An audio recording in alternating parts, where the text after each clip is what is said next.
I'm David Ainsworth, Head of Communications at the United Nations Secretariat of the Convention on Biological Diversity. We're here at the Geneva meetings talking about the important role of science in the post-2020 Global Biodiversity Framework. I'm here with Anne Larigauderie, who is the Executive Secretary of IPBES. Anne, thanks for joining us. Happy to be here. So Anne, I'm going to give you the task of spelling out exactly to our viewers what does IPBES stand for. So IPBES stands for the Intergovernmental Science Policy Platform on Biodiversity and Ecosystem Services. Quite a long title. The essence of IPBES. Evidence that matters, options that work, and expertise that makes a difference for people and our planet. So I want to check a little bit. So the IPBES has done a global assessment and it's done a variety of other reports. These are really important contributions for the work to craft this framework. So you've seen the current draft that's under discussion. Yep. Do you think the science has been adequately captured in the framework? So when you see the framework, it's really clear that it has really strongly inspired the post-2020 Global Biodiversity Framework. So that's really positive. So a concrete example is the direct drivers that IPBES identified as being the main direct causes of biodiversity loss. The land use change, sea use change, the climate change, pollution, invasive alien species, and overexploitation of resources. And all of these are now captured as targets in the new framework. That's an example. So that's really, really good, yes. Okay. So the reports that you've got on the go, there's two big ones coming up in July. Yep. So first of all, and these were requested by the parties to the convention. One is on the diverse values of biodiversity, and one on the sustainable use of wild species. Now, I want to talk a bit about timing. So given that these are coming out probably only a matter of weeks before the COP15, how do you see these reports contributing to the post-2020 Global Biodiversity Framework? Yeah, so I see them really as contributing to the implementation of the framework. So we have the global assessment that went into helping the framing, and now these reports and the other ones that are going to come up, they are going to inform the implementation. Values is really important. We need to better understand the different values that biodiversity has for people, in addition to the economic value, right? And then sustainable use of wild species is really key. There is a target 5 in the post-2020 framework, but the CITES Convention also is all about using wild species more sustainably. And so the two assessments to be approved in July are going to inform that work moving forward towards 2030. So these aren't the only assessments you've got. I understand there's a lot more in the pipeline. Why don't you talk about a couple more of these studies that are coming out? Yeah, so next year there is going to be an assessment of invasive alien species and their control.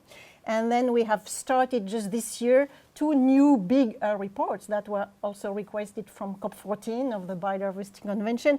One is on looking at the interlinkages between biodiversity, food, water, and health.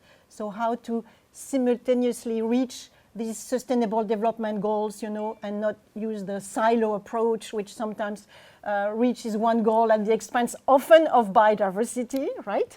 And then the other one is about transformative change. And so governments have asked to put the scientific heads of the world around what transformative change is about, because we understand that small incremental changes are not going to bring us quickly enough towards 2030. So what are the deep, profound changes that different actors can make to really put biodiversity on a path to recovery and to more sustainable use? Beyond the devastation of COVID-19 and to embrace a more sustainable relationship with nature, transformative change is possible and necessary, but only on the basis of science, evidence, and expertise.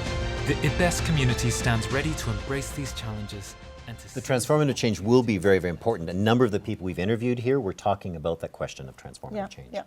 So one more I want to ask you about is, so I know that you've got a personal passion, not just for biodiversity science, but you've zeroed in particularly on the importance of observation and monitoring systems. So given that monitoring is one of the key discussions, I mean, it seems to me that's all they've been talking about for the last few days, what role do you think that the scientific community could be playing in this monitoring discussion? Yeah. So the need for a global biodiversity observing system is really key in my opinion, for really being able to achieve the post-2020 global biodiversity framework. This is something that has been discussed a lot, but currently biodiversity does not have what climate has, which is a global climate observing system with a world network of stations that make measurements as well as remote sensing, and people have agreed on different